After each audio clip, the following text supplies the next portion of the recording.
This audio presentation of Neville Goddard, Your Husband, is brought to you by audioenlightenment.com. Copyright 2012, all rights reserved. Your husband. Probably one of the most misunderstood verses in the Bible is recorded in the 3rd chapter of Genesis, the 16th verse. The Lord said to the woman, I will greatly multiply your sorrow, and in pain you shall bring forth children. Yet your desire shall be for your husband, and he shall rule over you. In this fabulous world of ours, many accept this statement literally and believe that the children spoken of here come from the womb of woman, and the male is a husband and ruler. However, in the 54th chapter of Isaiah you are told, Your Maker is your husband, the Lord of hosts is his name. Humanity, male and female, is God's emanation, yet his wife, till the sleep of death is past.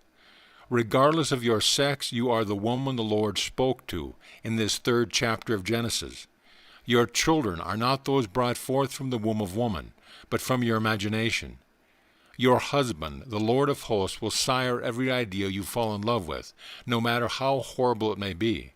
And being protean, God has the power to play every part and assume every shape in the world. Let us take a vivid example. When Hitler and his Third Reich came into power, unnumbered happily married women who loved their husbands and children fell in love with the concept of a superior race, a Germanic race who would enslave humanity. And as the idea caught fire in their minds, these women had an affair with Hitler in their dreams. It was not the person Hitler that they had a union with, but the state he personified, just as you.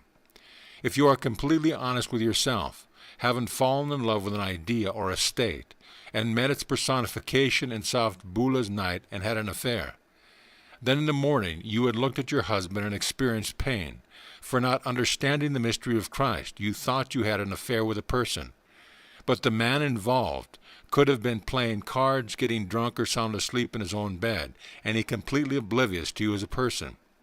He was merely the personification of a state, which you accepted and yielded to in soft Beulah's night. But by the act you multiplied and replenished the earth with the same idea, the same state. It is impossible to kill an idea, for the moment an idea is accepted, it is conceived and the earth replenished. You cannot kill a state by cutting off the occupant's head, shooting him, or putting the man in prison. The occupant may depart, but the state remains for anyone to fall in love with. These are false gods, which will multiply your pain and cause you to go through literal hell as you bring forth these ideas as your children. Look into your own mind, and if you are perfectly honest with yourself, you will remember having had union with someone other than your mate in this world, not knowing he or she was only a state of consciousness personified. You did not have union with the person, but the state the person represents, for your Maker is your husband, who is playing the part of the person. If this night you really believe what I teach and fall in love with it, you may find yourself in soft Beulah's night having union with the being who personifies it. You may think it is with the personification called Neville, but it is a union with the state. As Neville, I may be entertaining someone at my home, enjoying a lovely drink or reading the Bible as I do all through the day, and be totally oblivious of you and what you are doing. If you really believe what I say, accept it and live by it. It is quite possible and highly probable that you will have union with this idea. And although he may wear my face, you are having union with God your Father, who is your own wonderful I amness. The Bible recognizes only one source, only one cause of all things. The one source is God, who is a protean being, plays all the parts in history. He animates you as you are his wife. And when you fall in love with something other than the true God and seek false gods, your sorrow is multiplied, and in pain you bring forth your children. I recall a friend of mine who has now departed this world. Born in Boston to a very poor family, she hungered for the glamour of the theatrical life. Although she danced as one with 2 left feet, her mother brought her to New York City, where George Cohan was casting a show. Hiring a young dancer from Denmark, he was given the right to pick up the girls for his chorus. Although the girl could not dance, he chose her, and within a year they were married. This marriage produced 3 beautiful children. The lovely girl had a desire for glamour, for pomp and circumstance, so during soft Beulah's night she had affair after affair after affair with everyone from the Pope to the Prince of Wales, thereby perpetuating the belief in pomp and circumstance. Now don't blame the Pope, for he didn't know her, or the Prince of Wales, as they only personified the state she desired to express. She loved seeing the Pope being carried on the back of strong, strapping men, extending his hand to be kissed. Wanting to be part of that world, she was always having union with those who personified it. Now, if you are a Catholic, you may be shocked, but don't think the Pope or the Prince of Wales is exempt from this action, as it is part of the great drama in which we are all cast.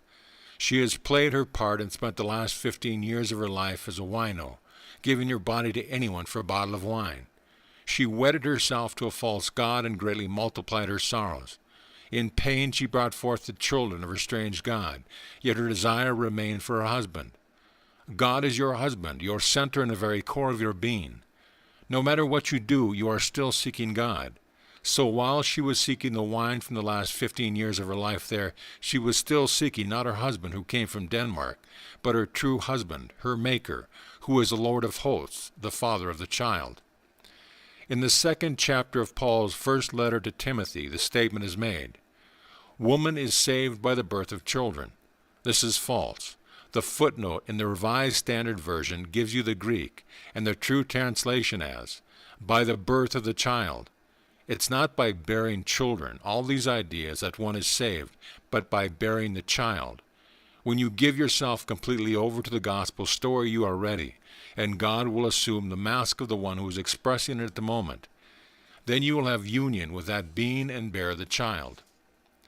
So when you have these dreams, don't feel strange and condemn yourself. Everyone has had similar experiences. If you resist the union in dream, it is because the idea represented there is foreign to you.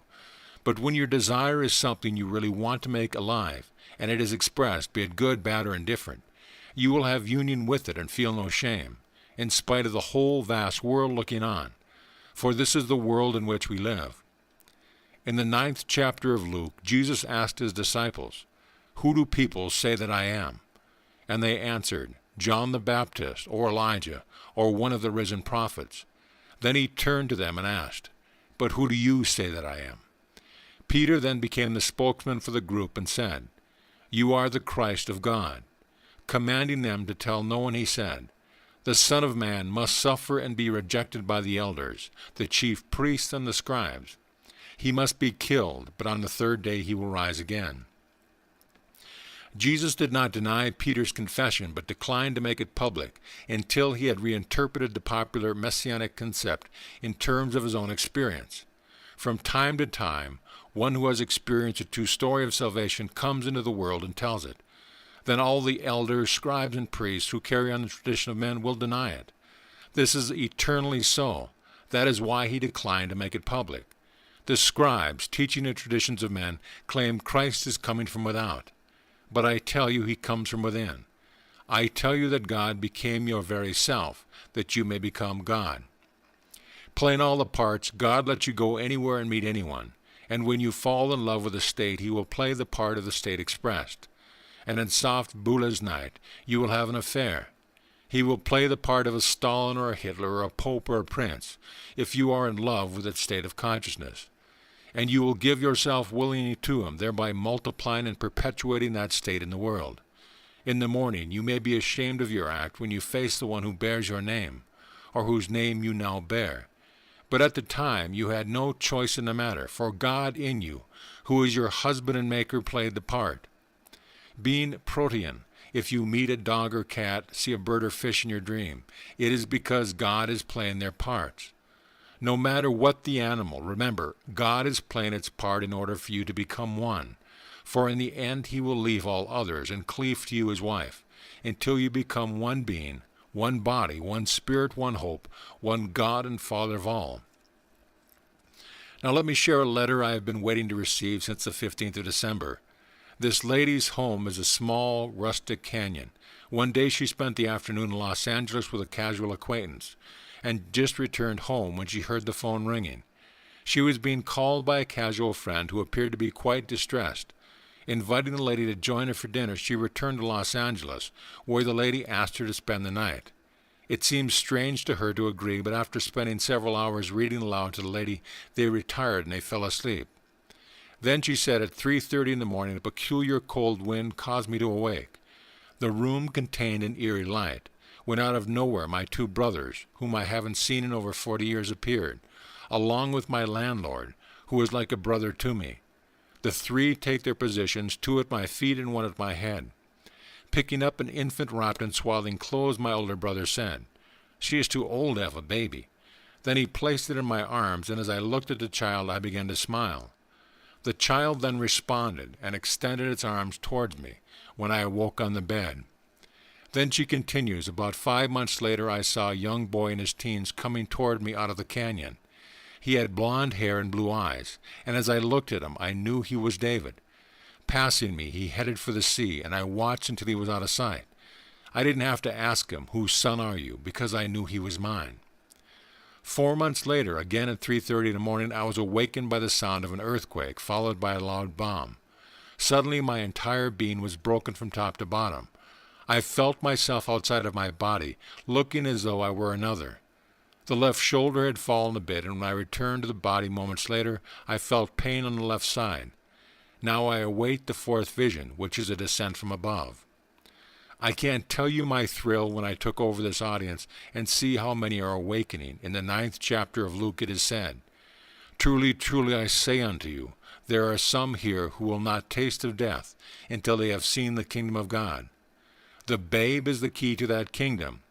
When Simeon held the child in his arms, he said, "Now, Lord, let thy servant depart in peace, for my eyes have seen the salvation of Israel." So to have held the child is to have witnessed the kingdom of God. The kingdom is a character, an entirely different concept of creative power, not a place in time or space. And you are that character when you are one with your creative power, there to create what you want. The child is a symbol of your entrance, and there are some standing here who will not experience a phenomenon that men call death before experiencing the kingdom of God.